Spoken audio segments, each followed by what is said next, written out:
पार्थिव शिवलिंग का वर्णन करते हुए अगर हम उसको श्रवण करें और अपने जीवन में उतारें तो एक बात अपनी जिंदगी की उतार कर रखना कि पार्थिव शिवलिंग का निर्माण केवल कलिकाल में नहीं,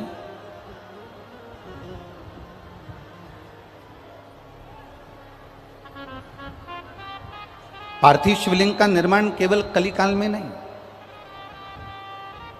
पार्थिव शिवलिंग का निर्माण केवल द्वापर में नहीं, पार्थिव शिवलिंग का निर्माण केवल त्रेता में नहीं, पार्थिव शिवलिंग का निर्माण सतयुग और जितने युग निकलते चले गए, जितने युग आते चले गए, जाते चले गए, इन सभी युगों में पार्थिव शिवलिंग का निर्माण देवता करते रहे हैं। और केवल देव नहीं, देवता के साथ में गंधर्व हो, असुर हो, मनुष्य हो या संसार में निवास करने वाला एक साधारण से साधारण मानव क्यों ना हो, यह भी पार्थिव शिवलिंग का निर्माण करता रहा।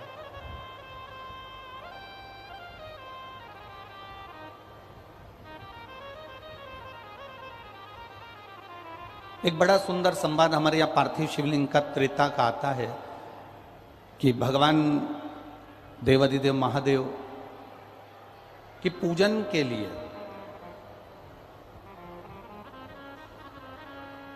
भगवान राम जी महाराज ने समुद्र के तट पर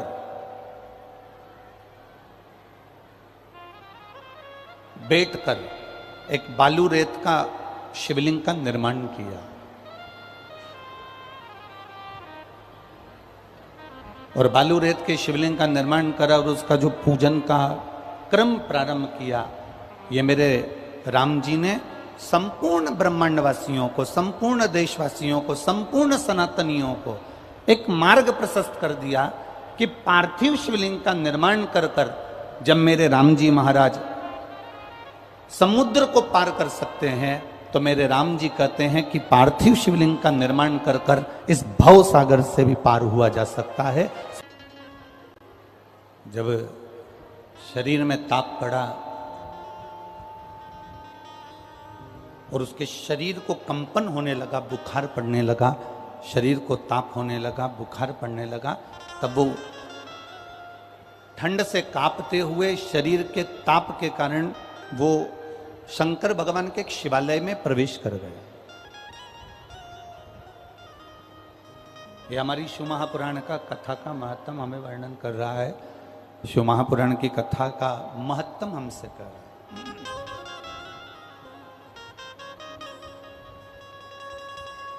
शिवालय में प्रवेश कर गया। अब शरीर कांप रहा है, शरीर में तपन हो रही है और शंकर जी के मंदिर में बैठा और एक कोई विद्वान ब्राह्मण, कोई एक विद्वान भूदेव, एक ब्राह्मण बैठकर शिव महापुराण की कथा का वाचन कर रहा था।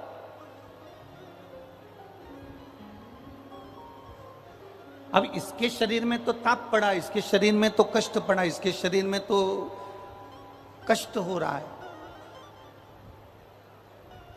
और ये शिव जी के मंदिर में जाकर बैठ गया और भगवान शंकर के मंदिर में जब भगवान शिव का जय घोष हो रहा है, शिव महापुराण की कथा का वाचन हो रहा है, ब्राह्मण देवता बार बार आवाज लगाकर कर रहे हैं हर हर महादेव।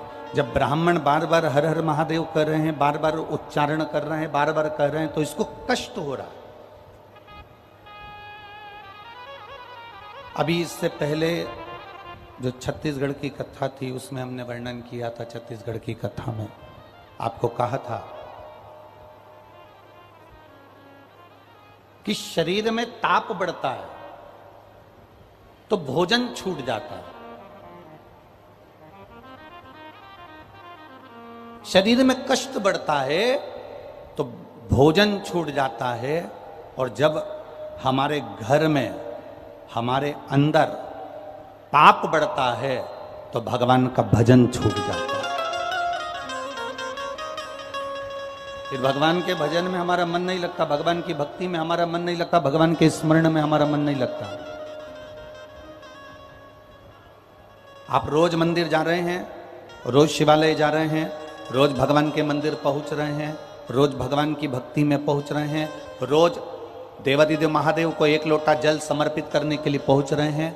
और जिस दिन हफ्ते में, 2 हफ्ते में, महीने में, 15 दिन में, जिस दिन 2, 4, 15 दिन में आप मंदिर ना जा पाए, किसी कारणवश आप मंदिर ना पहुंच पाए, शिव जी को एक लोटा जल ना चढ़ा पाए, भगवान शंकर का गुणगान ना कर पाए, जिस दिन आप भगवान की भक्ति में डूब ना पाए, उस दिन अपने आप में एक बैठकर विचार करना कि मैंने ऐसा कौन सा कर्म कर दिया कि आज मैं देवादिदेव महादेव का दर्शन नहीं कर पा रही हूं।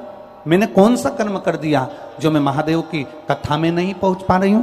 मैंने कौन सा कर्म कर दिया जो मैं भगवान शंकर का गुणगान नहीं कर पा रही हूं। मैंने कौन सा कर्म कर दिया जो मैं शिव तत्व को प्राप्त नहीं कर पा रही हूं। जब शरीर में ताप बढ़ता है, शरीर में कष्ट बढ़ता है, शरीर में रोग बढ़ता है, तो हमारा भोजन छूट जाता है। और जब घर में, परिवार में, हमारे अंदर जब पाप बढ़ने लगता है, तो भगवान का दरवाजा छूट जाता है, भगवान का द्वार छूट जाता है। ये हमारे पाप की वृद्धि जब होती है, पाप जब बढ़ता है, तो हमको लगता है कि हमारा भजन छूट गया, हमारा स्मरण छूट गया, हमारी भक्ति छूट गई, हमारा मंत्र जाप छूट गया, हमारा नाम जाप छूट गया। जितने आए हो कथा में और जितने आस्था चैनल पर सुन रहे हो और जितने पंडालों में, ये जितने पंडाल लगे हुए हैं, आप जितने पंडालों में भरे हुए बैठे हो, जितने आप कथा के पंडाल में बैठे हो, एक अनुभव करिएगा अपनी जिंदगी का, एक स्मरण करिएगा अपनी जिंदगी का।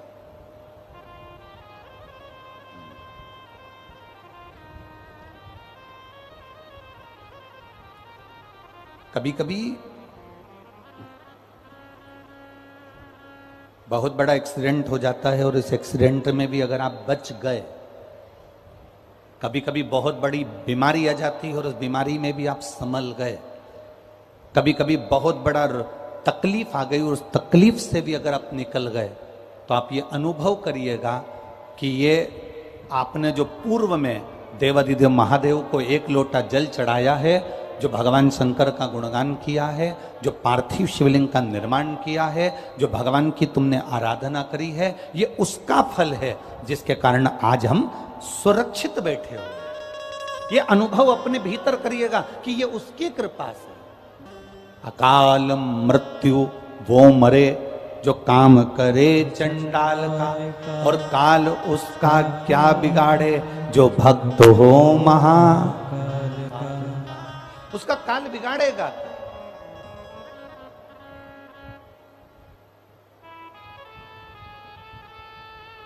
आप लगे हो शिव भक्ति में, आप लगे हो शंकर भगवान की आराधना में, आप लगे हो शिव के स्मरण में, क्या काल बिगाड़ेगा?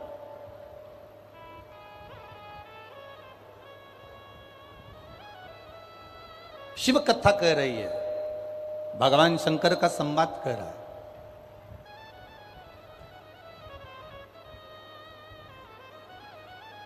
मृत्यु प्राप्त कर लेना एक सरल विषय है,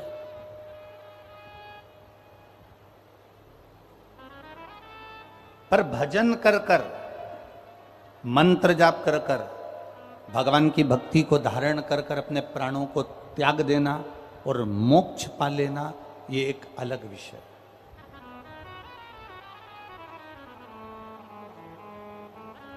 ये एक अलग विषय है। मोक्ष पाने के लिए मरना जरूरी नहीं है। अगर कोई आपसे कहे कि भैया मोक्ष चाहिए तो मरना पड़ेगा, ना ना ना ना, मोक्ष पाने के लिए मरना जरूरी नहीं है। मोक्ष पाने का सबसे सुंदर तरीका है अपने आप को समझना। हम जो जिंदगी जी रहे हैं, हम जो भगवान की भक्ति में रमे हुए हैं, हम जो भजन में रमे हुए हैं, हम जो मंत्र साधना में रमे हुए हैं, हम जो माँ की सेवा में रमे हुए हैं, हम जो महादेव की सेवा में रमे हुए हैं, हम जो परमात्मा की सेवा में रमे हुए हैं, मोक्ष के लिए मरना जरूरी नहीं है। मोक्ष के लिए अपनी उस चलती हुई जिंदगी में, अपने जीवन में अपने आप को जान लेना हमारा मोक्ष प्राप्ति का साधन बन सकता है। अपने आप को पहचान लेना।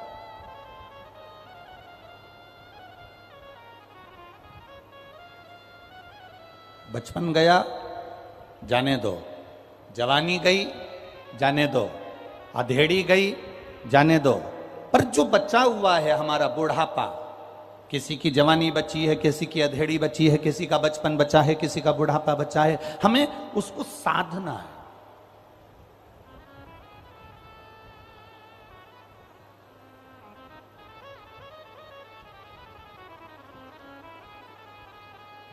कई माताओं को हमने देखा है, मेरे को उम्मीद है कि दतिया में भी आपने देखा होगा, कई माताएं पानी भर के लाती हैं ना जब कुएं से, बावड़ी से, तालाब से, तो हंडे के ऊपर हंडा, एक मटके के ऊपर दूसरा मटका रखा रहता है, एक हंडे के ऊपर दूसरा हंडा रखा रहता है, और वो चोमली पर रखा रहता है। काय पर रखा है? जम के बोलो जरा। वो जो चोमली होती है कपड़े की, उस चोमली पर, वो हंडे पर हंडा रखा हुआ है।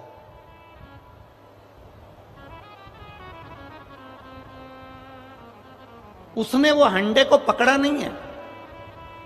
जिस हंडे को मां लेकर जा रही है, जिस हंडे को माता ले जा रही है, उस हंडे को उसने पकड़ा नहीं है। बस वो चोमली पर, वो सिर पर चोमली पर हंडा, हंडे पर हंडा रखा हुआ है, और वो मां चली जा रही है, और उसके साथ में एक सखी और जा रही है। वो बात करती बहुत दूर तक चलेगा। थोड़ी दूर कहीं रुक भी गए तो भी वो बात में लगे हुए हैं, क्योंकि हंडे पर हंडा रखा है। अब बात भी कर रही है, चल भी रही है, बातचीत करते करते कहीं खड़ी भी हो गई है, बातचीत करते करते किसी से मिलना भी हो गया उसका, परंतु उसका हंडा नीचे नहीं गिरा है, क्योंकि वो बात जरूर कर रही है, वो मिल जरूर रही है, वो सहेली से साथ में मिलकर बात करती चल जरूर रही है, पर उसका जो ध्यान है वो उस हंडे में बना हुआ है। शिव महापुराण की कथा कहती है, जैसे हंडा लेकर चलने वाली, मटका लेकर चलने वाली नारी का ध्यान, स्त्री का ध्यान उसके मटके में होता है,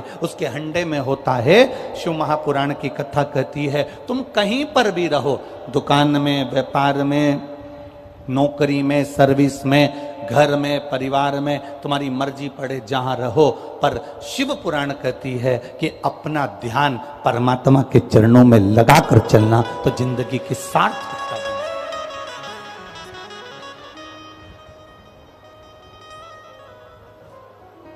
हम अपने ध्यान को रमाकर चले, हम अपने ध्यान को लगाकर चले। देवराज का ध्यान नहीं था शिव पुराण की ओर, देवराज का मन नहीं था शिव पुराण की ओर। बस देवराज तो देवराज, ब्राह्मण देवता कथा कह रहे हैं, ब्राह्मण देवता कथा बोल रहे हैं, और देवराज की चित्त वृत्ति में कथा नहीं पहुंच रही। इसको क्रोध आ रहा है, इसको गुस्सा आ रहा है कि ये हर हर महादेव बोल रहे हैं और मेरे शरीर में ताप हो रहा है, मेरे शरीर में कष्ट हो रहा है, मेरे शरीर में रोग हो रहा है, मेरे शरीर में बीमारी पड़ रही है, और ये हर हर महादेव बोल रहे हैं।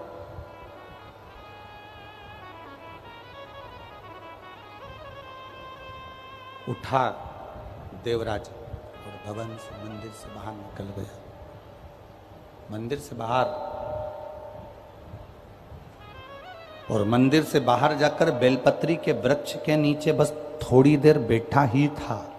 उतनी देर में देवराज के प्राण छूट गए, और देवराज को लेने के लिए देवाधिदेव महादेव नंदी को लेकर आए और देवराज को लेकर जाने लगे। तो देवराज के अंदर संशय उत्पन्न हो गया।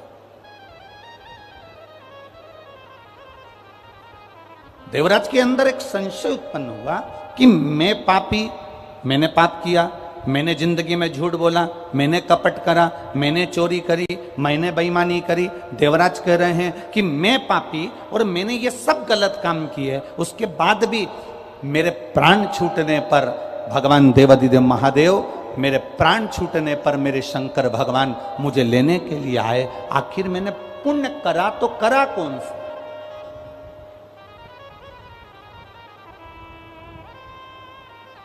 ऐसा पुण्य है कौन सा?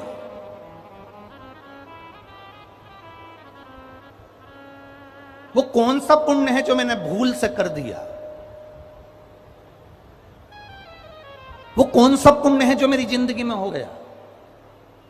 कभी आप भी अनुभव करना, दिन भर मोबाइल पर झूठ बोलते हो, दिन भर कहीं ना कहीं गलत काम हो जाता है, किसी ना किसी की निंदा हो जाती है, किसी ना किसी के लिए अपशब्द बोल जाते हो।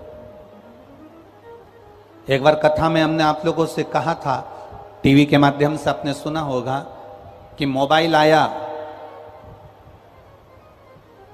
तो उसने बहुत सारी चीजों को समाप्त कर दिया। मोबाइल बहुत सारी चीजें,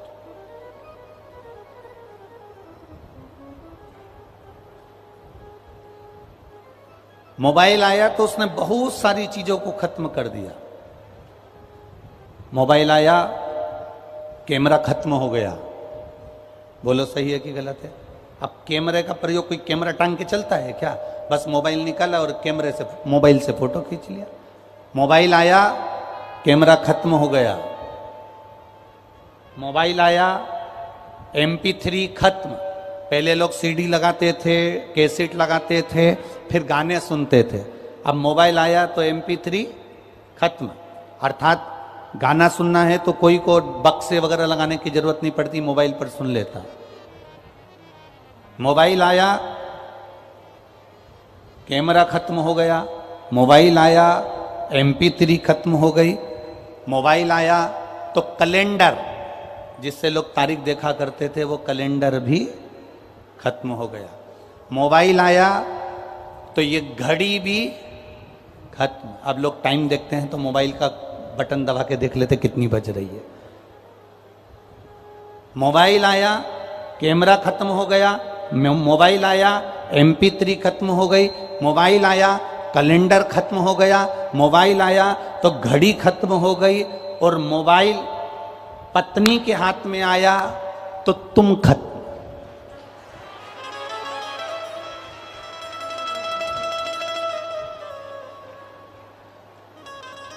केवल कैमरा खत्म नहीं हुआ है, केवल घड़ी खत्म नहीं हुई है, केवल कैलेंडर खत्म नहीं हुआ है, केवल MP3 खत्म नहीं हुआ है। जिस दिन भूल से अगर मोबाइल पत्नी के हाथ में आ गया, फिर तो दतिया वाली माता ही बचा ले तो बचा ले, तो बाकी के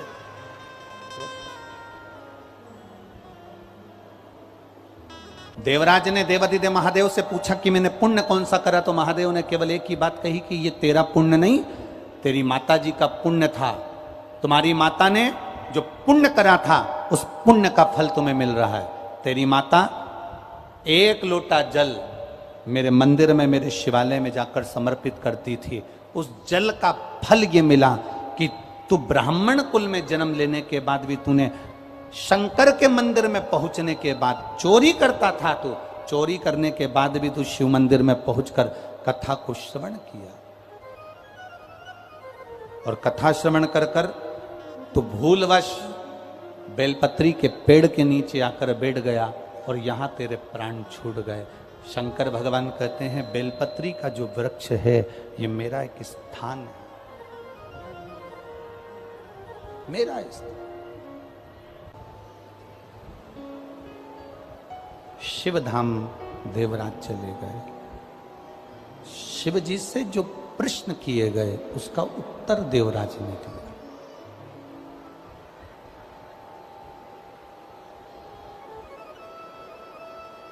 देवराज की जो माता जी थी, देवराज की जो माँ थी, उनका नियम बड़ा प्रबल था।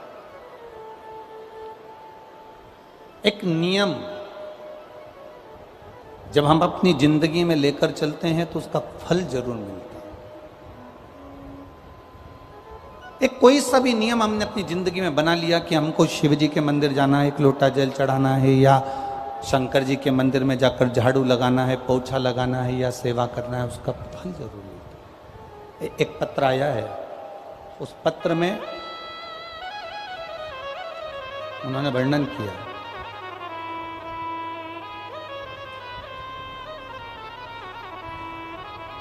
मेरा नाम रंजना निखरा है, मेरे पति का नाम राकेश निखरा है, मैं इंदरगढ़ जिला दतिया मध्य प्रदेश की हूँ।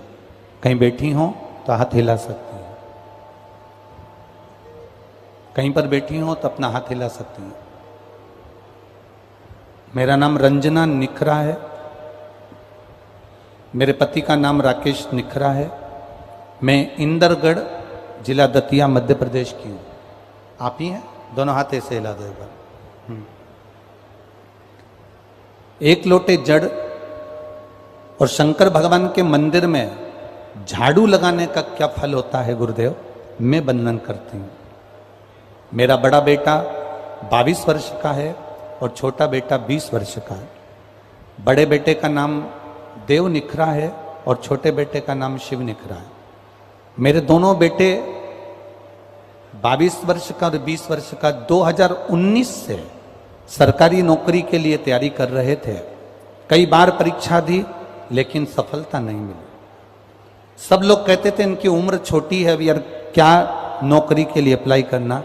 पर मेरे बच्चों ने ठान ली थी कि माँ सरकारी नौकरी करना है। मेरी बड़ी ननंद ने फोन कर कर कहा कि टीवी पर कथा आती है, तुम सुना करो। कथा सुनना प्रारंभ करी, पशुपति व्रत करना प्रारंभ करा, शिवजी को एक लोटा जल चढ़ाना प्रारंभ करा। गुरुदेव, दुनिया के लोग बहुत सारा उपाय बताते हैं, पर आपने केवल एक लोटे जल का उपाय बताया, वो हमने प्रारंभ किया। मेरे बेटे ने परीक्षा दी और मैं रोज बाबा से निवेदन कर कर आती थी, पशुपति व्रत करती, बाबा से कहती बाबा मेरे बच्चों की नौकरी जरूर लगा देना।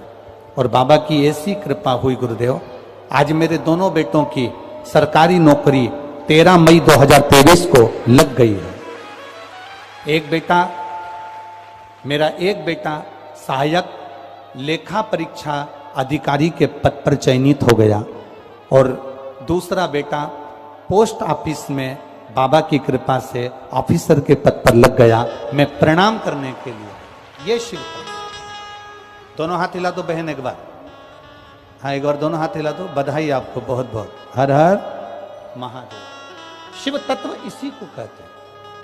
आप जितने बैठे हो दिल से अगर कथा सुनी है, 5 दिन की शिव महापुराण की कथा यदि आप पीताम्बरा माता की गोद में बैठकर दिल से सुन रहे हो तो यह विश्वास मानकर चलना कि 3 महीने में अगला पत्र आपका व्यासपीठ पर होगा, यह निश्चित। एक नियम बनाकर, हम भी तो अपनी जिंदगी में कोई नियम बनाए। देवराज की माता जी ने नियम बनाया था शंकर जी के मंदिर में जाने का। बेटा ब्राह्मण कुल में, ब्राह्मण होने के बाद चोरी में लग गया, गलत काम में लग गया, वेश्यावृत्ति में लग गया, जुए में लग गया, गलत संगत में पड़ गया और गलत काम में लगने के बाद उस वो बेटे ने अपनी जिंदगी बर्बाद कर ली। चोरी का धन लेकर शिव जी के मंदिर में चले गया, बैठा, बेलपत्री के पेड़ के नीचे बैठकर उसके प्राण चले गए और वो शिव के धाम चले गए। वो घड़ी के नियम हम बनाए। एक नियम हमारी जिंदगी में होना चाहिए।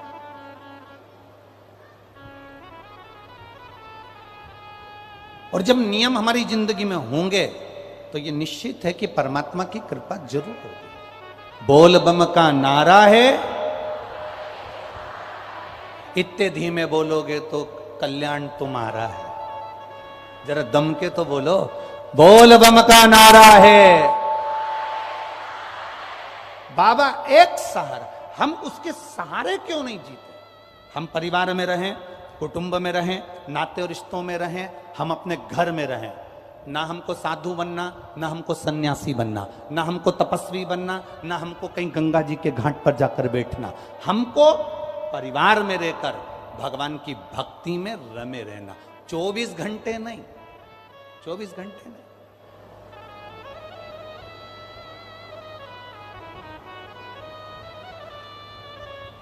जितना समय मिले हमारे को उतना समय हम परमात्मा को।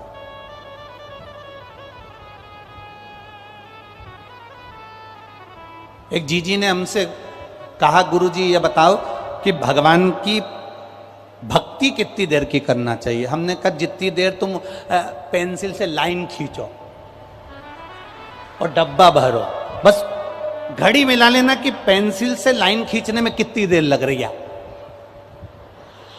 और डब्बा भरने में कितनी देर लग रही। उतनी देर भी अगर तुमने मुख से राम कह लिया, कृष्ण कह लिया, शिव कह लिया तो कल्याण हो गया। बस उतना भी कर लिया ना तो बहुत है।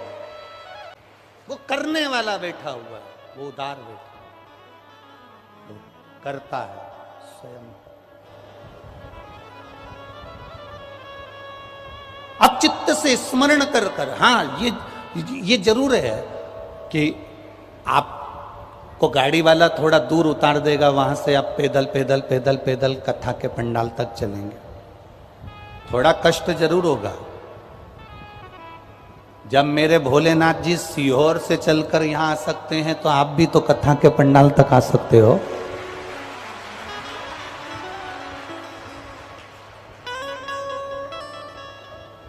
एक पानी का पाउच भी अगर आपने किसी को दिया है, एक बिस्कुट का पुड़ा भी आपने किसी को दिया है, अपने घर से रोटी का टिफिन बनाकर लाई और कथा सुनने वाली पड़ोसन को अगर प्रेम से मुंह झूठा करा दिया है, तो अंदाजा लगा कर बैठना कि मेरा बाबा कितना देगा। वो लिख के जरूर रखना कि कितना प्रदान करने वाला। शिव अपने पास नहीं रखते, शंकर दे देते हैं। शंकर अपने पास कुछ रखते ही नहीं है। मंदोदरी रावण की धर्म पत्नी, रावण की धर्म पत्नी मंदोदरी और मंदोदरी की मां, मंदोदरी की मां, रावण की धर्म पत्नी मंदोदरी और मंदोदरी की जो मां है जिसका नाम है हेमा। क्या नाम है? जम के बोलो जरा। हेमा। मंदोदरी की माता जी का नाम क्या है? जम के बोलो जरा। हेमा। देखो, आप लोगों से खिलवाने का केवल एक कारण होता है कि आप लोगों को वो नाम स्मरण में बना रहे कि मंदोदरी की मां का नाम क्या था। तो मंदोदरी की मां का नाम क्या है? हेमा। ये शिवजी की परम उपासक थी और इसका जो पति था मय दानव, मंदोदरी का जो पिता था मय दानव, ये बहुत असुर प्रवृत्ति का था। अब हेमा का नियम था, मिट्टी लाती, उसमें माखन मिलाती, गाय का दूध मिलाती, थोड़ा सा गौ माता के गोबर को मिश्रण करती और उसमें थोड़ी सी भस्म मिलाकर मिट्टी को तैयार करती और हेमा शिवजी के शिवलिंग का निर्माण करती। जरा बहुत ध्यान देना, ये कथा शायद आपकी जिंदगी को बदल दे। हेमा का नियम, मंदोदरी की माता जी का नियम था, मिट्टी को लेकर आना, गाय का गोबर मिलाना, भस्म मिलाना और उसमें थोड़ा सा माखन मिलाना और मिलाकर उस मिट्टी को फेंट कर उसका शिवलिंग का निर्माण कर, शिवलिंग का निर्माण।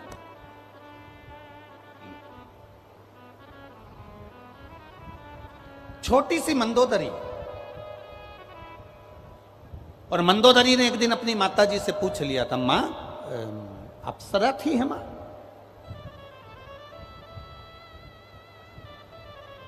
मैदानों की दो धर्म पत्नी थी, हेमा और रंभा। हेमा और रंभा दोनों अप्सरा थी। अब मंदोदरी भी बड़ी सुंदर थी, तो एक दिन मंदोदरी ने अपनी माँ से पूछ लिया, माँ तू मिट्टी लाती है, मिट्टी में माखन मिलाती है और माखन मिला के उसमें भस्म मिलाती है और उसमें गाय का गोबर मिलाकर तू मिश्रण कर कर पार्थिव लिंग का निर्माण करती है। माँ, इस पार्थिव लिंग के निर्माण का फल क्या मिल सकता?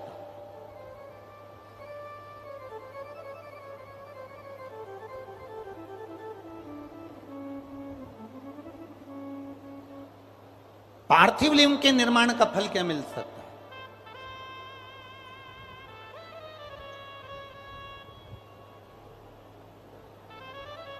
हेमा ने कहा कि मंदोदरी तू क्या चाहती है वो बता, तू चाहती क्या है वो बोल। मंदोदरी ने कहा, मां, नारी और पुरुष ये दोनों का मंगल विवाह होता है।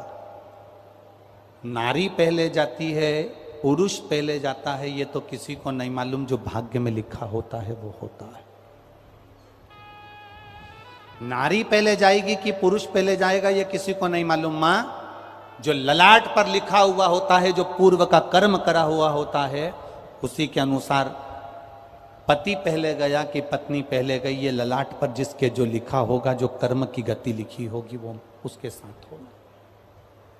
पर मां, मैं इतना पूछना चाहती हूं, क्या नारी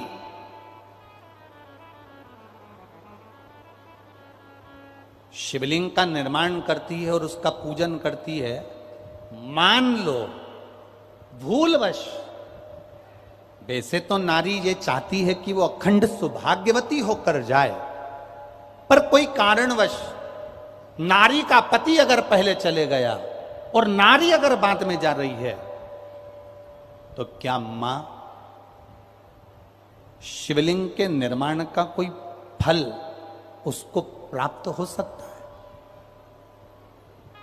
हेमा ने कहा, मैदानों की पत्नी हेमा अपनी बेटी मंदोदरी से कहती है, सुन मंदोदरी, पूरे आस्था चैनल पर जितने सुन रहे हो, जितने फेसबुक यूट्यूब पर सुन रहे हो, जितने लाखों की संख्या में इस दतिया में श्रवण कर रहे हो मां पीतांबरा की गोद में, ध्यान से सुनना।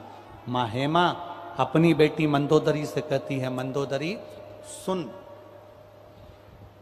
शिवलिंग का निर्माण करने वाली नारी मान लो पहले चली गई तो अखंड सौभाग्यवती तो होती ही है, पर मान लो कर्म की गति के अनुसार अगर पति पहले चले गया और नारी अगर मान लो बेधव्य भी हो जाती है, तो हेमा कहती है वो नारी का जब अगला जन्म होता है तो वो 7 जन्म तक कभी विधवा नहीं होती है। 7 जन्म तक नारी वैधव्य धारण नहीं करती है। हेमा अपनी पुत्री मंदोदरी को कह रही है।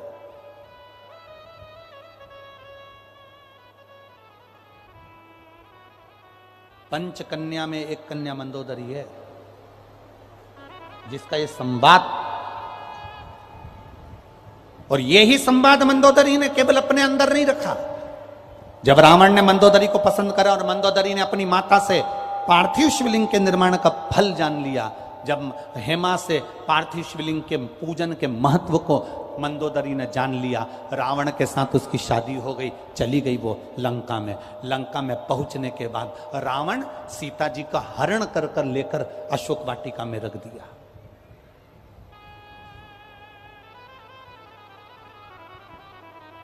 अशोक वाटिका का पूरा काम त्रिजटा को दिया गया, पूरा काम त्रिजटा को। और आपको कथा में कहा था, भी छत्तीसगढ़ की कथा में, तिल्ला नेवरा की कथा में कहा था कि पूरी दुनिया में सारी देवियों के पूजन होती है, पर त्रिजटा जैसी असुर, त्रिजटा जैसी राक्षसी की पूजन काशी में साक्षी विनायक के मंदिर में आज भी होती है। शिवजी ने त्रिजटा जैसी राक्षसी को भी अपना काशी का निवास दिया, उसकी भक्ति के कारण, उसके विश्वास के कारण।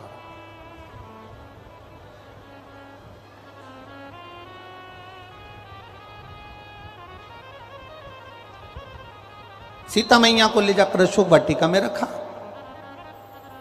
अब माता जानकी जी अशोक वाटिका में थी। एक बार त्रिजटा ने मंदोदरी से बात करा, ताई जी क्योंकि त्रिजटा विभीषण की लड़की थी, तो अपनी बड़ी मां से कह रही है, बड़ी मां से, बड़ी मां, जिस जानकी जी को, जिस सीता जी को बड़े पिताजी ताऊ जी जिसको लेकर अशोक वाटिका में रखे हैं, वो कोई साधारण सी स्त्री नहीं है मां, वो साधारण सी नारी नहीं है मां, वो नारी कोई सहज नहीं है मां। मंदोदरी ने त्रिजटा से कहा, मेरा मन है एक बार सीता जी का दर्शन करने का, एक बार मेरा मन है कि मैं जानकी का दर्शन करूं, सीता जी का दर्शन करूं। ठीक है मां, आप चलिए मेरे साथ, मैं माता जानकी का आपको दर्शन करा देती हूं। और त्रिजटा मंदोदरी को लेकर सीता जी के सामने पहुंच गई और माता जानकी का दर्शन, जब त्रिजटा ने सीता जी का दर्शन मंदोदरी को कराया, मंदोदरी ने हाथ जोड़कर सीता जी से क्षमा मांगी, मेरा पति आपको बलपूर्वक खींचकर अशोक वाटिका में लाकर विराजमान कर दिया है, मैं क्षमा चाहती हूं, मेरा पति, उसने जो गलती करी मेरे को उसके लिए क्षमा मांग। जानकी जी ने कहा, कोई बात नहीं, सबकी अपनी अपनी कर्मगति होती है मंदोदरी, कोई बात। मंदोदरी ने कहा, मैं जिसकी आराधना करती हूं, आपसे निवेदन करना चाहती हूं कि उसकी आराधना आप भी करें। मंदोदरी कह रही है कि मैं जिसकी आराधना करती हूं उसकी आराधना आप भी करें, और जिस दिन आपकी आराधना का फल पूर्ण हो जाएगा, मेरे देवाधिदेव महादेव आपको स्वयं राम जी से एक बार मिलवा जरूर देंगे, ये निश्चित है। आपकी आराधना का फल जब पूर्ण हो जाता है, अभी आपको कहा कि मां पीतांबरा की गोद में बैठकर कथा सुन रहे हो, दतिया में बैठकर कथा सुन रहे हो, अधिक मास के महीने में कथा सुन रहे हो, श्रावण के महीने में कथा सुन रहे हो, ये आपकी भक्ति का बल जब प्रबल हो जाएगा। लोग कहते हैं गुरुजी ऐसा शिव महापुराण में क्या है कि लोग पंडाल में बैठ के कथा सुनते हैं और उनके मनोरथ पूरे हो जाते हैं। शिव महापुराण में ऐसा, ये पत्र तो हम लोग बहुत कम पढ़ते हैं, ये जितने पढ़े हैं, अगर इन्हीं हम कहते हैं, मीडिया वालों को भी हमने कई बार कहा कि ये पत्रों में सबके मोबाइल नंबर है, इन पत्रों में सबके एड्रेस है, इन पत्रों में सबका पता लिखा हुआ है। आप कभी मौका मिले तो इन पत्रों को पढ़कर उनके घर भी जा सकते। एक पत्र और देखिए कितना सुंदर लिखा किसी ने।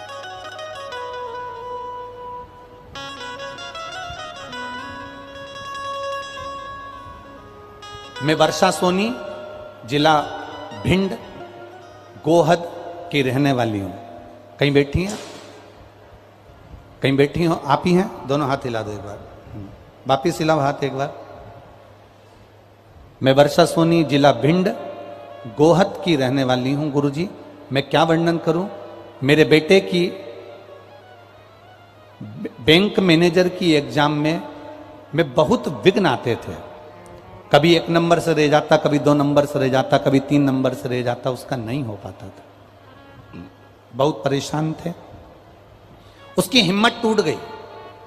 मेरा बेटा मुझसे कहता है, मम्मी सब करा धरा रह जाता है, कोई मतलब नहीं है, अब एग्जाम नहीं दूंगा। मुझे उसका दर्द नहीं देखा गया। मैंने उससे कहा, तू एक काम कर, वो सियोर वाला महाराज कहता है सारी समस्या का हल एक लोटा जल। तू एक काम कर कि शिवजी के मंदिर में जाकर जल चढ़ाना प्रारंभ कर। मेरा बेटा कहता है, मां जल चढ़ाने से कुछ होता है क्या? एक बार कर तो, और अगली बार जब एग्जाम दे तो बेलपत्री में शहद लगाकर शंकर को चढ़ाकर जरूर जाना। सियोर वाला महाराज कहता, मेहनत पूरी करना, कर्म पूरा करना, और उसके साथ में एक शहद की बेलपत्र जरूर लगाकर जाना। मैंने मेरे बेटे से कहा, एग्जाम का टाइम आया, बेटे ने दिन रात पढ़ाई करी और मैंने उसके हाथ में बेलपत्र दी, वो लगा कर गया। गुरुदेव, मैं बाबा का क्या वर्णन करूं, मैंने जो आपने शहद वाला बेलपत्र का प्रयोग करा था वो करवाया। आज मेरा बेटा बैंक मैनेजर के पद पर लग गया है, इसलिए मैं बाबा को यहां प्रणाम करने के लिए। यह शिव तत्व है। एक बार हाथ हिला दीजिए, हर हर महादेव। बैठिए। शिव तत्व की प्राप्ति इसी को कहते, ओघड़ी इसी को कहते। ये दतिया वालों को, दतिया के निवासियों को, दतिया की भूमि को अगर मां पीतांबरा मिली है, दतिया की भूमि को मां ध्रुमावती मिली है, तो ये साधारण नहीं है। जो वनखंडेश्वर महादेव दतिया की भूमि पर विराजमान हैं, उनकी आराधना श्री स्वामी जी ने करी, उसका फल यहां पीतांबरा के रूप में मिला। शिव के बिना कुछ नहीं मिल सकता, शंकर के बिना कुछ नहीं है, कुछ भी नहीं। बद्रीनाथ हैं केदारनाथ के कारण, सोमनाथ हैं तो द्वारका है, रामेश्वरम है तो जगन्नाथ है। बिना शिव के कुछ नहीं। कपिलेश्वर महादेव हैं तो तिरुपति के बालाजी हैं, एक लिंग जी हैं तो नाथद्वारा के श्री जी बाबा हैं। बिना शिव का कुछ नहीं है, बिना शिव।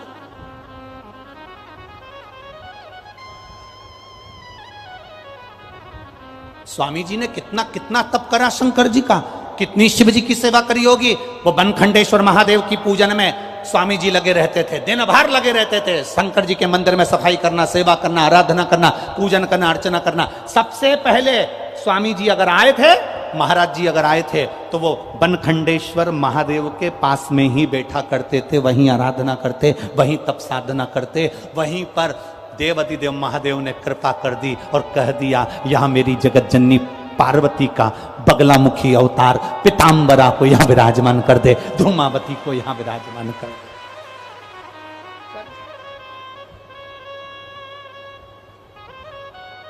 अरे भाग्यशाली हैं साहब, ये सहजता कहां, सरलता कहां।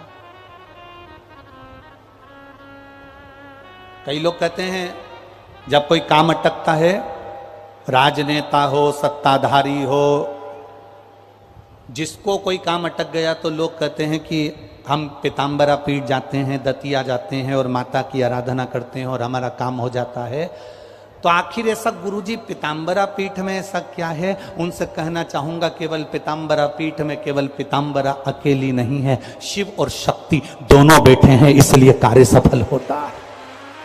शंकर और सती स्वयं विराजमान है, मां पीतांबरा के साथ में मेरा देवाधिदेव महादेव भी विराजमान, मेरा शिव साथ में बैठे।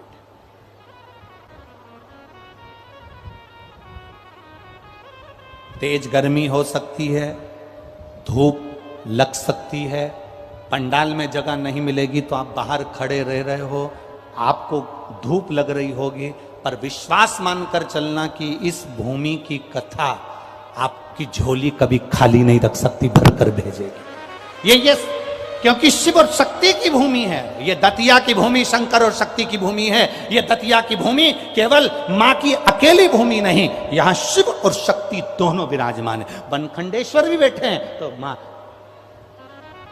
जगत जननी भी बैठी, खाली कहां।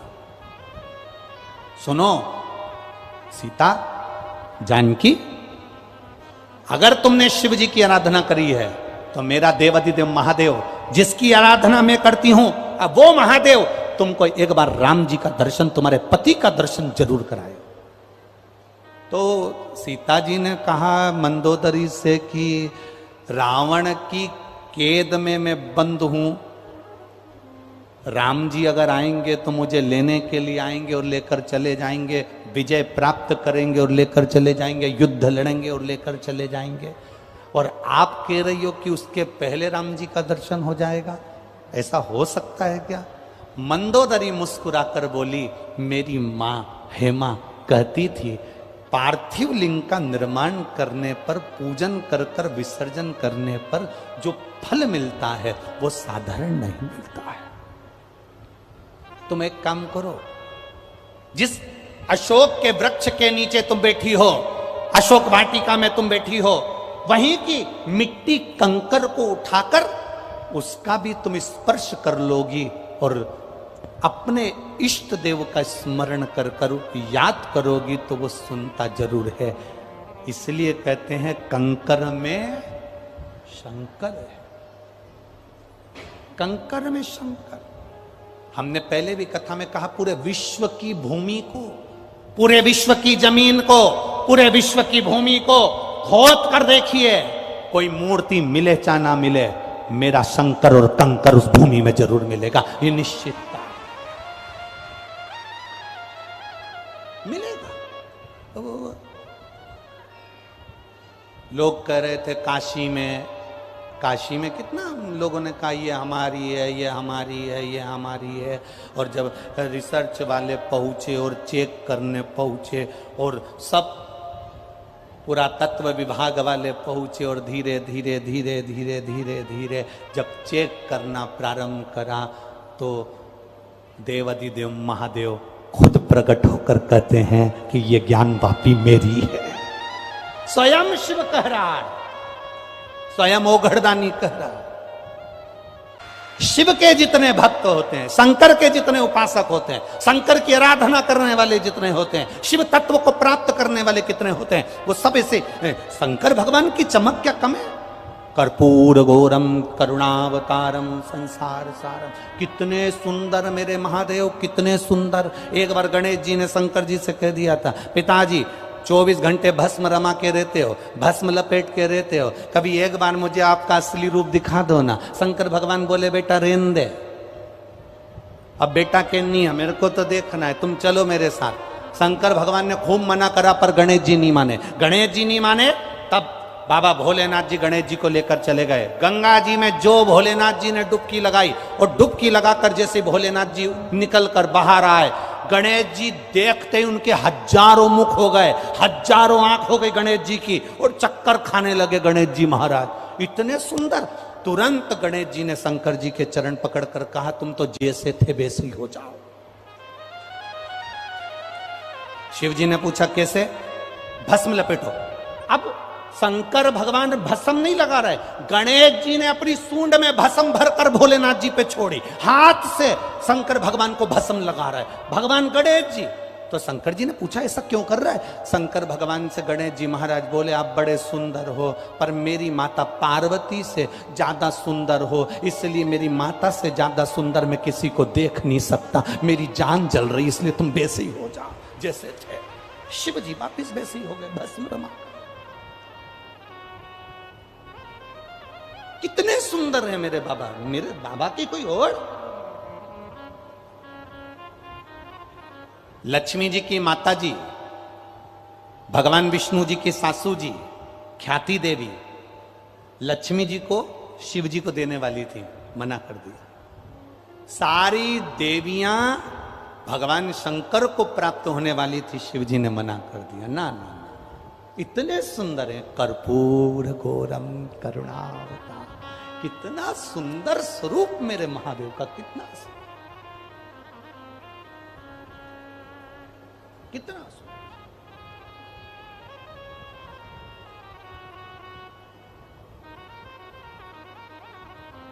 एक स्वरूप की व्याख्या तुम मांगो, सीता जी से कहा तुम मांगो। जानकी जी ने कहा कि मैं ना तो मेरे पास में जल है, ना पूजा की थाली है, ना मेरे पास में कुछ है, मैं अपने आराध्य की पूजन तुम कर रही हो कि करो, क्या करूं? कंकर शंकर है ना, कंकर शंकर है ना, बहुत है।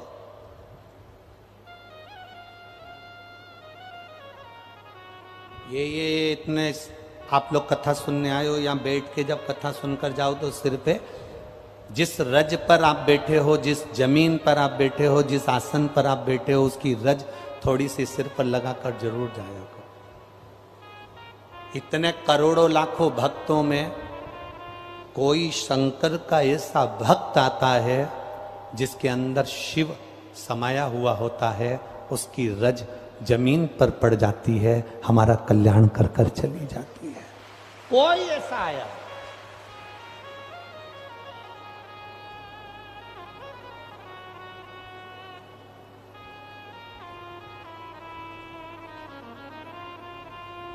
एक भक्ति का बल बढ़ जाए।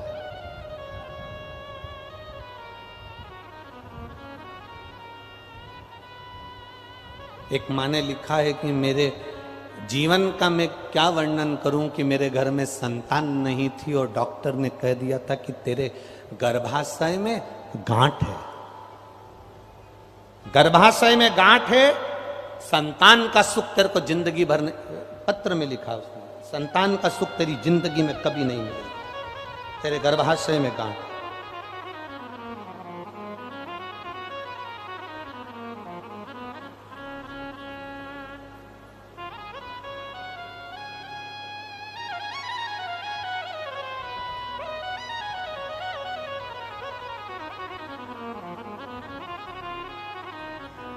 शुभांगी बरसैया छतरपुर मध्य प्रदेश से कहीं बैठी हैं शुभांगी जी, बरसिया छतरपुर मध्य प्रदेश से कहीं बैठी हो तो हाथ हिला सकती हैं शुभांगी जी, अगर कहीं बैठी हो। दिख गई क्या? ऐसा हाथ हिला दो, एक बार दिख जाओगी दीदी। हाँ ठीक है।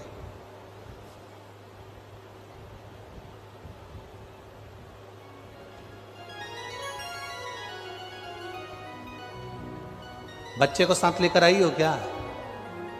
थोड़ा सा ऊंचा करो बच्चे को, अगर लाई हो तो। लाई हो साथ में? नहीं लाए? कई साल हो गए थे गुरुजी, संतान का सुख नहीं था, डॉक्टर ने कह दिया था संतान का सुख नहीं है। बाबा की कृपा का क्या वर्णन करूं, मैंने पशुपति व्रत करना प्रारंभ कर दिया। सफेद आंकड़े की जड़ वाला प्रयोग करा, एक बार करा नहीं हुआ, दूसरी बार करा नहीं हुआ, सफेद आंकड़े की जड़ का प्रयोग तीसरी बार करा, बाबा की कृपा से 15 दिन बाद गर्भ ठहर गया। पर डॉक्टर का कहना था कि ये बच्चा ठीक नहीं है, इसको निकाल दो, क्योंकि तुम्हारे गर्भाशय में ठीक था नहीं। अल्ट्रासाउंड करवाया, डॉक्टर ने कह दिया बच्चा बेकार है, इसको निकाल दो। पर बाबा पर भरोसा कर कर शिव जी को जल चढ़ाकर आचमन करना प्रारंभ करा, एक बेलपत्री को खाना प्रारंभ करा, 9 महीने जैसे तैसे निकाला। दूसरी बार अल्ट्रासाउंड कराया तो डॉक्टर ने कहा तुम्हारा बच्चा अभी ठीक तो है, पर तुम्हारी नॉर्मल डिलीवरी नहीं होगी, तुम्हें ऑपरेशन से बच्चा होगा। तब मैंने गुड़ की डली वाला प्रयोग करना प्रारंभ करा और बाबा की कृपा से नॉर्मल डिलीवरी हुई। डॉक्टर ने कहा था यह बच्चा ठीक नहीं है। 15 अप्रैल 2023 को भोले बाबा की कृपा से मेरे घर में पुत्र रत्न की प्राप्ति हुई और मेरा बच्चा बिल्कुल ठीक है। बाबा की कृपा से मैं उसको प्रणाम करने लगा। ये शिव तत्व है। बैठी है बहन, एक बार हाथ हिला दो। हर हर महादेव। शिव की प्राप्ति का केंद्र बिंदु हमारा विश्वास, हमारी दृढ़ता, हमारा भरोसा और हमारी भक्ति, ये शिव तत्व की ओर, ये उघड़ तत्व, ये प्रभु की कृपा से मिला। सीता मंदोदरी कह रही है मैंने अपनी मां हेमा से सुना था, सीता मेरी माता ने कहा था मुझसे कि शंकर भगवान की आराधना करते हैं तो शिव सुनता है। ब्रह्मलोक के देवता ब्रह्मा जी हैं, बैकुंठ लोक के देवता भगवान विष्णु हैं, पृथ्वी के देवता, मृत्यु लोक के देवता केवल देव अधिदेव महादेव है। सुनते हैं, वो श्रवण करते हैं। वो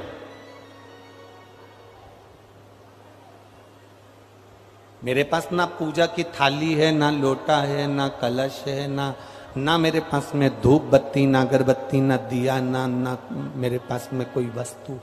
क्या शिव राजी हो जाएंगे? मंदोदरी ने सीता जी से कहा शंकर राजी हो जाएंगे बिना पूजा की थाली के, बिना पूजन के सामान के?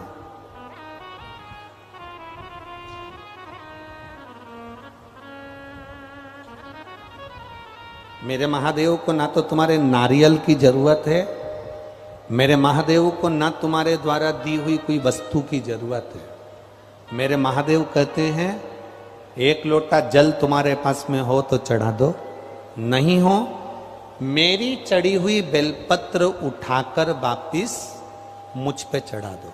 वो भी नहीं है मंदिर के बाहर से निकलते जाते जाते मुस्कुरा कर चले जाओ, वो भी नहीं हो मंदिर के शिखर का दर्शन कर कर चले जाओ, वो भी नहीं हो तो मेरा कोई भक्त शिव महापुराण की कथा सुनकर जा रहा हो, उसके मुख का दर्शन कर लो तो कल्याण हो जाए।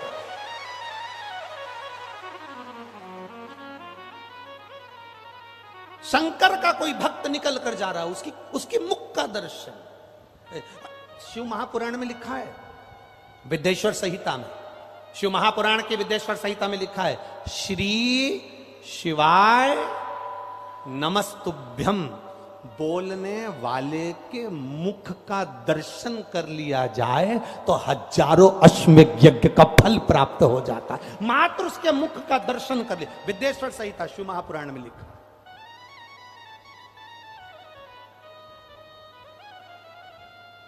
केवल मुख का दर्शन करा।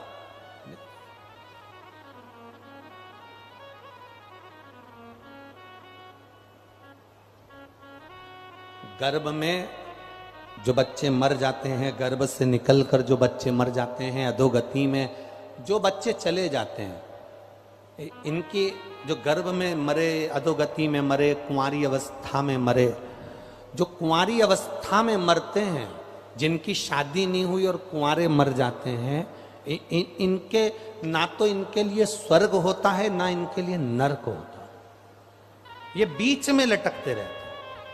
हम कई लड़का लड़कियों से कहते हैं, हम कई बेटा बेटियों से कहते हैं कि तुम ये प्रेम और स्नेह के जाल में आकर कि मैं मर जाऊंगी, और मालूम पड़े उसके चक्कर में तुम कुंवारे मर गए। कभी शिव पुराण को अच्छे से पढ़ना कि ना तुम्हारे लिए स्वर्ग है ना तुम्हारे लिए नरक है, प्रेत की योनि में पड़े रहते हो। जो जीव कुंवारी अवस्था, स्वयं शिव पुराण में लिखा है, अर्जुन का बेटा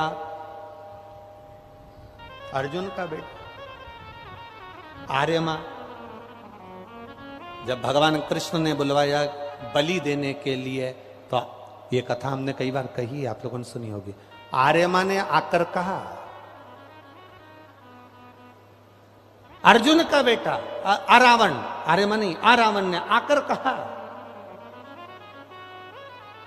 और अर्जुन का बेटा अरावण कहता है भगवान कृष्ण से, अगर मैं कुंवारा मर गया तो ना तो मैं बैकुंठ जाऊंगा ना मैं नरक जाऊंगा, पहले मेरी शादी कर दो फिर मेरी बलि चढ़ा दो। कुरुक्षेत्र की देवी को प्रसन्न करने के लिए बलि चढ़ाना है ना, पहले मेरी शादी कर दो फिर बलि चढ़ा दो। आरावण कह रहा है, आरावण ने कहा मेरी बलि चढ़ा दो, मना नहीं, पर पहले मेरी शादी कर दो। एक रात्रि के लिए कौन पिता अपनी बेटी की शादी करेगा? एक रात्रि के लिए कौन पिता, कौन बाप अपनी बेटी को कन्यादान करेगा? कोई नहीं मिला। तब भगवान कृष्ण, क्योंकि भगवान नारायण ब्रह्मा जी की बनाई हुई सृष्टि पर किन्नरों पर हंस दिए थे, किन्नरों पर हंसे थे, इसलिए भगवान शंकर जी ने कहा था, नारायण तुम इन किन्नरों पर हंसे हो, इसलिए तुमको मृत्यु लोक में जाकर एक बार किन्नर बनना पड़ेगा। जब आरावण की मृत्यु का समय आया और उसको बलि देना थी, तब आरावण ने कहा मेरी शादी कर दो। भगवान ने सोचा शादी किससे करूं? अर्जुन नकुल सहदेव पूरी रात लड़की ढूंढते रहे, नहीं मिली। तब भगवान कृष्ण किन्नर बने और भगवान कृष्ण की शादी आरावण के साथ में हुई। आज भी किन्नर की शादी होती है इसलिए वो मंगलसूत्र पहनते हैं, आज भी किन्नर की शादी होती है इसलिए मांग भरते हैं, आज भी किन्नर की शादी होती है इसलिए पांव में बिछुड़ी पहनते हैं। और शादी होती किसके साथ है? जिसके साथ भगवान कृष्ण की शादी हुई, आरावण के साथ। किन्नर की शादी भी आज भी आरावण के साथ, एक घड़े के साथ होती है। आरावण के साथ भगवान कृष्ण की शादी करना पड़े। कुंवारा मरने वाले को ना तो स्वर्ग मिलता है ना नरक मिलता है। गर्भ में कोई बच्चा मर गया, गर्भस्थ कोई बच्चा मर गया, जन्म लेने के बाद कोई बेटा बेटी मर गए, कुंवारी अवस्था में कोई चले गए, उनकी मुक्ति कैसे होए? तो स्वयं तुम रुका जी से चंचुला देवी ने प्रश्न करा था कि जो अधोगति में मर जाते हैं उनकी मुक्ति कैसे होगी? तुम रुका जी ने कहा उसकी मुक्ति का एक साधन है, कभी कोई भूलवश शिव महापुराण की कथा सुनकर कोई निकल कर जा रहा हो और जिस मार्ग से निकल कर जाता है उस मार्ग में जितने घर पड़ते हो, उस घर में जितनी नारियां रहती हो, पुरुष रहते हो, उनके गर्भ से कोई बच्चा मर गया, उनके घर में कोई कुंवारा मर गया, उस गांव में अगर कोई कुंवारा मर गया तो उसके निकल कर जाने से उसके शरीर की जो तरंग निकलती है उससे उन जीवों की गति हो जाती है, उनकी मुक्ति हो जाती है। अब आप लोग इतनी संख्या में कथा सुनने के लिए आए हो, यहां से जाओगे, ऑटो में बैठोगे, गाड़ी में बैठकर अपने गांव, अपने घर, अपने मोहल्ले, अपनी कॉलोनी में जाओगे। आसपास में तुमको नहीं मालूम कि किसके गर्भ में बच्चा शांत हो गया, कौन कुंवारा मर गया, कौन एक्सीडेंट से मर गया, कौन कैसा मर गया, पर तुम्हारे जाने ही से, तुम्हारे शरीर की तरंग से, शिव महापुराण की कथा सुनकर जब जाते हो, तुम्हारे शरीर की तरंग से जीवों का कल्याण हो जाता है। अब लाखों की संख्या में आप आए हो तो ना जाने कितनों का कल्याण तुम करते हुए चले जाओगे। ये पुण्य तुम्हारे खाते में आया, ये पुण्य तुम्हारे खाते में पहुंच गया। मंदोदरी ने कहा, मेरी अपनी माँ से पूछा, सुना था कि शंकर की आराधना के लिए कुछ भी नहीं हो तो बस उसको याद कर लो, उसका स्मरण कर लो, बोल बम का नारा है बाबा एक सहारा है, उसका स्मरण, उसका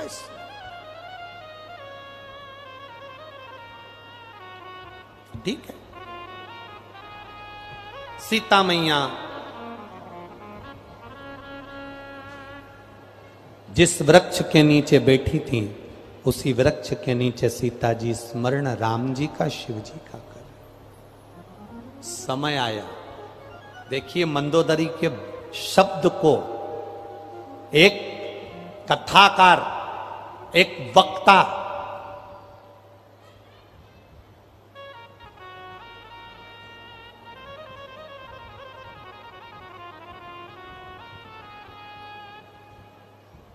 वक्ता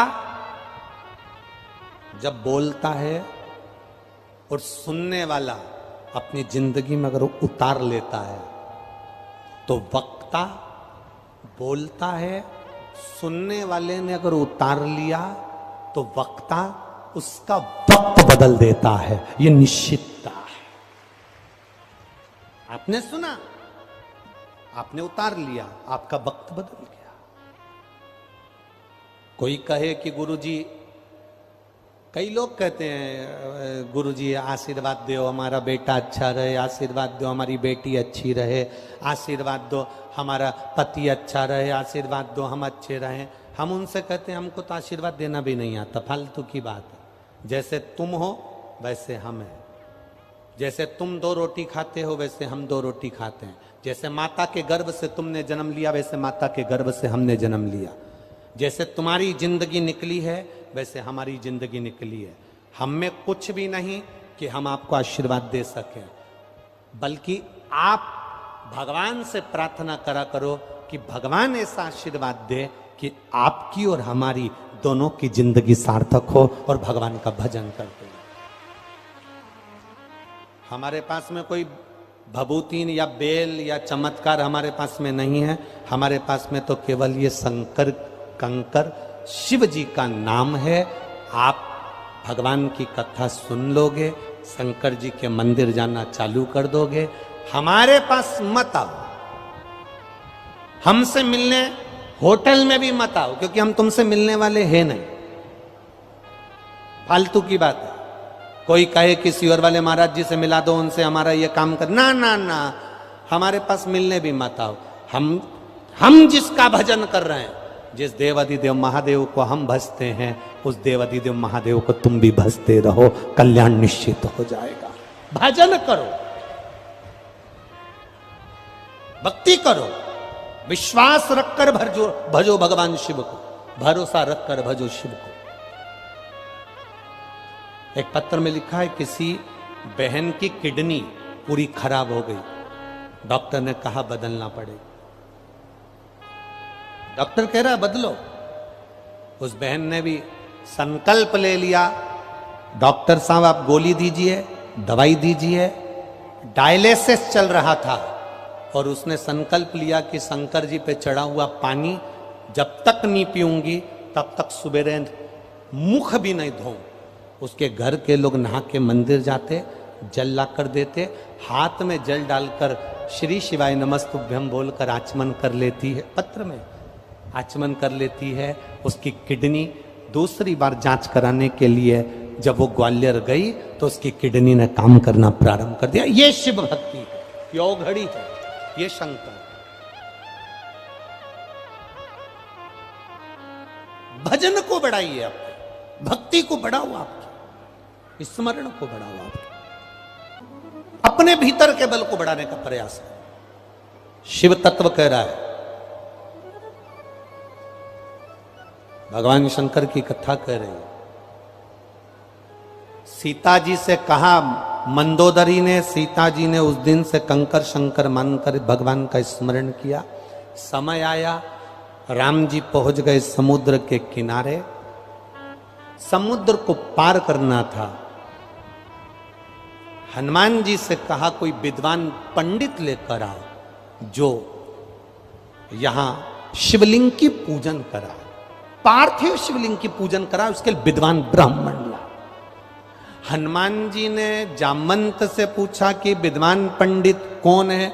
जामवंत बोला, मेरी निगाह में तो केवल एक ही विद्वान है जो लंका के अंदर रहता है, लंका का राजा रावण। विद्वान तो इतने में हनुमान जी हंसकर बोले, वो आएगा यहां पूजन कराने के लिए, तुम्हारी मति मारी गई है।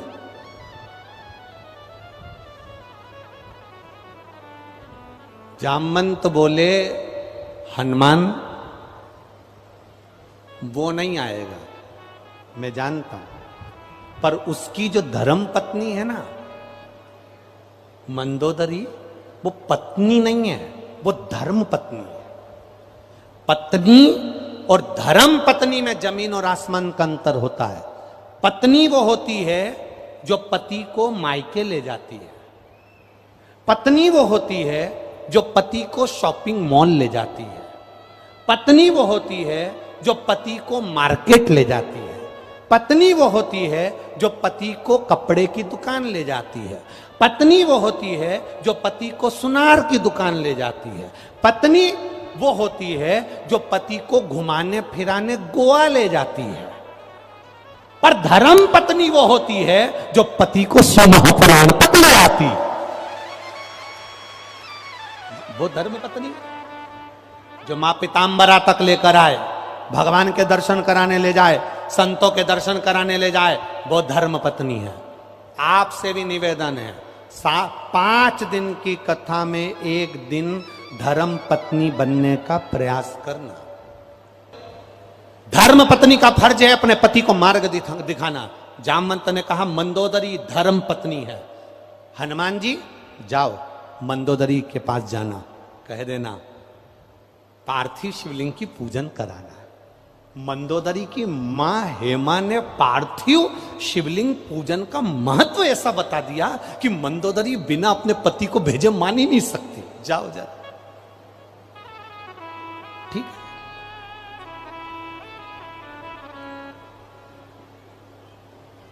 चले जाओ जाओ। हनुमान जी गए मंदोदरी के पास में। मंदोदरी हनुमान जी को देखकर आश्चर्य में पड़ी, क्यों रे बानर, तू मेरी लंका में आग लगा कर गया था। हनुमान जी बोले, मां मैंने ही आग लगाई थी। दुनिया के लोग कहते हैं मैंने आग लगाई, पर मां ईमानदारी से बोलूं, मेरी पूंछ में कपड़ा भी रावण ने बनवाया था, तेल भी रावण ने डाला था, आग भी रावण ने लगाई थी, फिर ये लंका कैसे जल गई?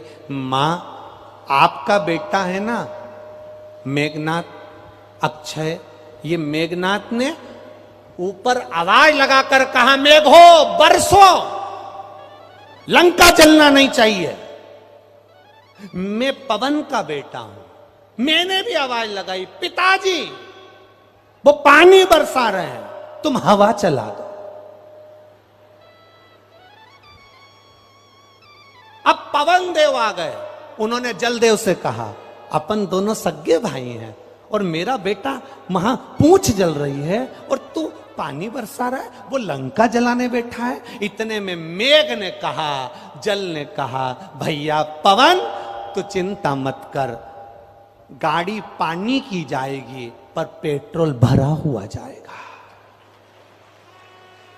टैंकर पानी का है पर अंदर पेट्रोल भरा है। मेघनाथ को लगेगा पानी बरसा रहे, मैंने डीजल और पेट्रोल बरसा दिया, पूरी लंका स्वाहा।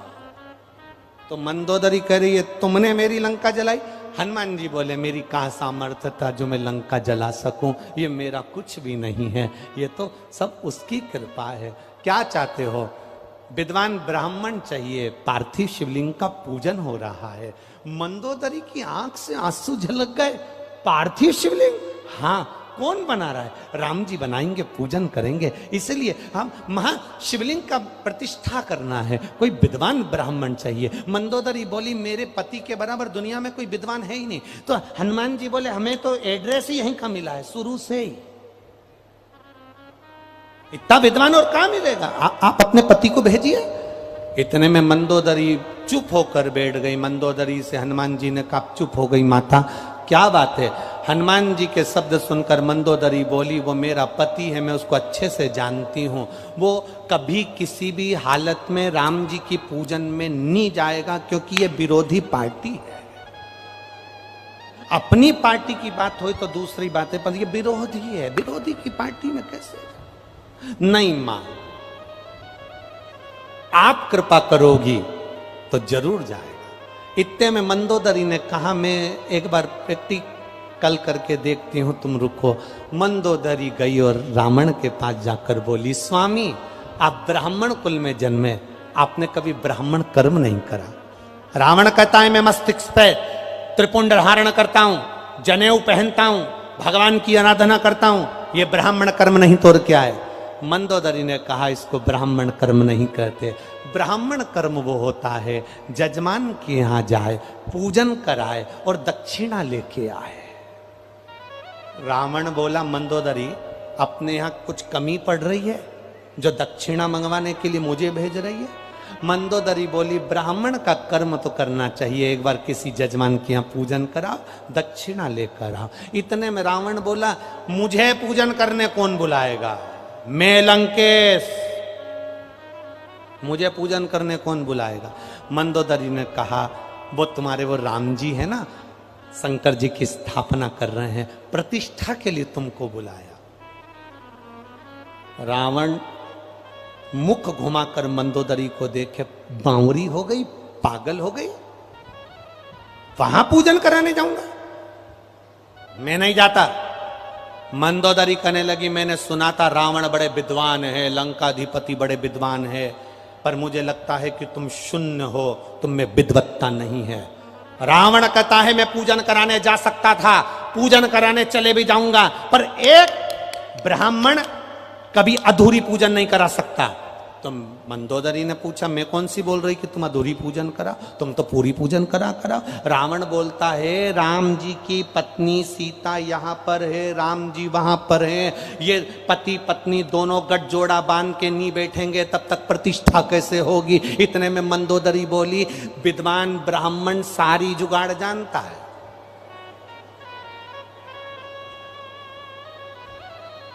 लोग कहते हैं जब गर्भ में बच्चा रहता है तो नारियल दे के पूजन में बिठा देते, सुपारी दे के बिठा देते, तो तुम भी तो कुछ करो। रावण ने कहा सीता को राम जी के पास जाना पड़ेगा और वहां बैठकर पूजन करना पड़ेगी। अब सीता जा सकती है क्या? मंदोदरी कहने लगी उसकी जवाबदारी मेरी है, तुम तैयारी करो। रावण ने सिर के मुकुट को जमीन पर रखा, क्योंकि राम से मिलने के लिए अहंकार का मुकुट नीचे रखना पड़ता है, इसलिए जमीन पर रखकर फिर चला। मंदोदरी ने सीता जी से कहा चलो मेरे साथ। डोली सजाई, सीता जी को साथ लिया, लंकाधिपति रावण की साक्षी में, हनुमान की साक्षी में सीता जी राम जी के पास पहुंच गई। सीता जी जैसे ही राम जी के सम्मुख में बैठी, गठजोड़ा बांधकर, गठजोड़ा बांधते से ही रावण ने तुरंत कहा मुहूर्त अच्छा चल रहा है, बताओ शिवलिंग की प्राण प्रतिष्ठा करना है, शिवलिंग क्या तुम्हारे पास में है? क्या तुम्हारे पास शिवलिंग है? राम जी ने हनुमान जी से कहा, जाओ हनुमान, कैलाश पर जाना, देवादिदेव महादेव से कहना कि तुम्हारा ज्योति स्वरूप लिंग दे दीजिए, ज्योतिर्लिंग दे दीजिए, जाओ। हनुमान जी कैलाश पर पहुंच गए और कैलाश पर जब हनुमान जी पहुंचे तो वहां देखा तो शंकर जी गायब थे, मिल ही नहीं रहे थे। अब शंकर को शंकर ढूंढ रहे हैं, हनुमान जी भी शंकर और भोलेनाथ भी शंकर, नहीं मिल, ढूंढ रहे। हनुमान जी वहीं बैठ गए, आएंगे कभी तो आएंगे। शिव जी आए, पूछा क्या चाहिए? आपका ज्योतिर्स्वरूप चाहिए। शंकर भगवान ने अपना शिवलिंग दे दिया, ले जाओ। हनुमान जी को आने में देरी हो रही, लंका का राजा रावण बोल रहा है पूजन चालू करना, जल्दी करो जल्दी करो जल्दी करो। मंदोदरी पीछे बैठी थी, उस मंदोदरी ने सीता जी से कह दिया, अरे सीता बना पार्थिव शिवलिंग। सीता जी ने कहा मेरे पति ने हनुमान जी को भेजा है शिवलिंग लेने के लिए। मुहूर्त निकल रहा है, रावण कहने लगे एक क्षण बच्चा है।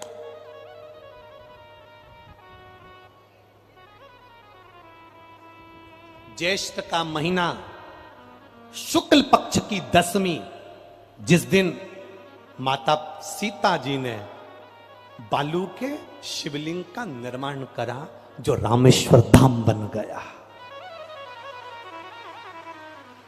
शिवलिंग का निर्माण करा, रावण ने देखा मुहूर्त निकल रहा, जल्दी पूजन करो जल्दी पूजन करो। हनुमान जी को आने में देरी थी, पूजन चालू हो गई। पूजन चालू हुई, पूजन होने के बाद में हनुमान जी आ गए। हनुमान जी ने कहा मैं शिवलिंग लाए और आपने पूजन कर दी, थोड़ा इंतजार तो करते। राम जी बोले ये रावण कह रहा था कि विद्वान पंडित जी कह रहे थे कि मुहूर्त निकल रहा है इसलिए कर दी। अब हनुमान जी बोले मैं ये शिवलिंग का क्या करूं, कुछ भी करो इस शिवलिंग को तो मैं यहीं पे रखूंगा। तो इतने में तुरंत राम जी ने कहा तेरी मर्जी हो तो ये सीता जी ने जो शिवलिंग बनाया है बालू रेत का पार्थिव शिवलिंग, इसको हटा दे, तेरा शिवलिंग रख दे। हनुमान जी बोले अब भी हटाता हूं। सीता जी ने मंदोदरी को देखा, मेरा बनाया हुआ पार्थिव शिवलिंग ये हटा रहा। मंदोदरी बोली मेरी मां हेमा ने कहा था शिवलिंग जब स्त्री बनाती है, शिवलिंग जब पुरुष बनाता है तो शिवलिंग बनाते समय उसके शरीर का जो तेज पुंज है वो शिवलिंग में आ जाता है। सीता तूने जितनी भजन करा होगा तेरा तेज पुंज इस शिवलिंग में आ गया, तू चिंता मत कर, हनुमान को अपना दम लगान दे। हनुमान जी ने अपनी पूंछ से सीता जी के बनाए हुए शिवलिंग को लपेट लिया, खींचना चालू करा, क्योंकि खींचने वाला भी महादेव था और बैठा भी महादेव था, उठ ही नहीं रहा। खींचने वाला भी शिव, हनुमान कौन? शंकर सुवन केसरी। हनुमान कौन? शिव। खींचने वाला भी शिव है, जमकर बैठा हुआ भी शिव है। सीता जी मंदोदरी से बोली मेरा बनाया शिवलिंग कहीं मिट ना जाए। मंदोदरी बोली मेरी मां ने कहा है पार्थिव शिवलिंग ऐसे ही नहीं बन जाता, जो बनाता है उसका भाग्य भी बनता है और जो शिवलिंग बना है उसमें उसका तेज आ जाता है, ऐसे ही नहीं हट सकता। कोई साधारण है पार्थिव शिवलिंग? सावन के महीने में जितने लोग पार्थिव शिवलिंग का निर्माण करते हैं, सावन के महीने में जितने लोग पार्थिव शिवलिंग बनाकर पूजन करते हैं, कोई सहजता नहीं है। करोड़ों करोड़ों पुण्य हमारे जीवन के प्राप्त हो जाते हैं, तब शिवलिंग बनता है। हनुमान जी ने पूंछ लपेटी और रामेश्वर का जो शिवलिंग बना था सीता जी ने उसको खींचा, शिवलिंग हिला नहीं, शिवलिंग नहीं हिला। खींच रहे हैं नहीं हिलता। हनुमान जी मौन होकर बैठ गए। राम जी ने पूछा क्या हो गया? हिल ही नहीं रहा। सीता जी मंदोदरी को देखी, मंदोदरी बोली चुप बैठो, ये महादेव है, साधारण नहीं है। लोगों को बालू रेत लगती है, लोगों को कंकर लगता है, लोगों को पार्थिव लगता है, पर मंदोदरी कहती है मेरी मां ने कहा था ये पार्थिव नहीं है, बनाने वाला भी शिव है और बनने वाला भी शिव है, साधारण नहीं हो सकता। यहां बैठकर आप लोग करोड़ों शिवलिंग का निर्माण 5 दिन में करोगे, करोड़ों। जब करोड़ों शिवलिंग का निर्माण करोगे तो बनाने वाला भी महादेव होगा और बनने वाला भी महादेव होगा। आप जब शिवलिंग का स्पर्श कर कर, हमने कई बार कहा है, जब आप लोग शिवरात्रि पर शिवलिंग बनाते हो, सावन के महीने में सोमवार को शिवलिंग बनाते हो, सावन के महीने में शिवलिंग बनाते हो, अधिक मास में शिवलिंग बनाते हो, हम कई लोगों को पहले भी कहे, आज भी कहते हैं, महाराज आप अपने हाथ से शिवलिंग बनाओ। ब्राह्मण देवता तो कहेंगे लाओ मैं बना देता हूं, नहीं, आप अपने हाथ से बनाओ। क्यों? ये सारी जो भाग्य की रेखाएं है ना, जब शिवलिंग बनाते हो, हमारे हाथ की जो बेकार रेखा है, दुख की रेखा है, हमारी कहीं बेकार किस्मत की रेखाएं होती हैं, शिवलिंग बनाते समय वो रेखाएं भी श्रेष्ठ हो जाती हैं और हमारा भाग्य बदल देती हैं। हनुमान जी नहीं उठा पाए, राम जी से कहा आप कृपा करिए। शिव जी की कृपा का भाव देखिए। राम जी ने कहा तुम चिंता मत करो हनुमान, तुम्हारा लाया हुआ शिवलिंग सीता जी के बनाए हुए शिवलिंग के पास में ही रखूंगा। सीता जी का जो शिवलिंग, सीता जी ने पार्थिव शिवलिंग जो बनाया और लंकाधिपति रावण ने जो पूजन कराई, इसको लोग रामेश्वरम कहेंगे। और हनुमान तुम जिस शिवलिंग को लेकर आए हो, इसको हनुमतेश्वर कहेंगे। सुनो हनुमान, रामेश्वरम की पूजन करने वाला जो हनुमतेश्वर शिवलिंग का दर्शन नहीं करेगा, उस पर जल नहीं चढ़ाएगा, समझ लेना उसने जिंदगी में कभी किसी ज्योतिर्लिंग का दर्शन ही नहीं करा, उसका पुण्य विफल हो जाएगा। इसलिए तुम्हारे बनाए लाए हुए शिवलिंग का दर्शन मूल रहेगा। रामेश्वरम का दर्शन तो सीता जी ने बनाया इसलिए मूल है, पर तुम्हारा बनाया शिवलिंग भी मूल है। बोल हनुमत खंडेश्वर महादेव की मां का स्मरण कर। आया बिंदुक नामक ब्राह्मण के मरने पर चंचुला को तुमरुका जी ने शिव महापुराण की कथा श्रवण कराई। बड़े भाव से बिंदुक और चंचुला के आनंद में शंकर पार्वती ईश्वर जी गोरा जी बनकर पधार रहे हैं। जोरदार ताली बजाइए शंकर पार्वती जी के लिए। ईश्वर जी और गोरा जी गणा और गौर पधार रहे हैं। भाव के साथ में जोरदार ताली बजाकर स्वागत करिए ईश्वर जी गोरा जी का। बड़े भाव के साथ में आज कथा का प्रथम दिवस पूर्ण होता है। 4 दिन की कथा हो रही है। दतिया वालों, आपकी कथा हो रही है। दतिया वालों, अपने जीवन को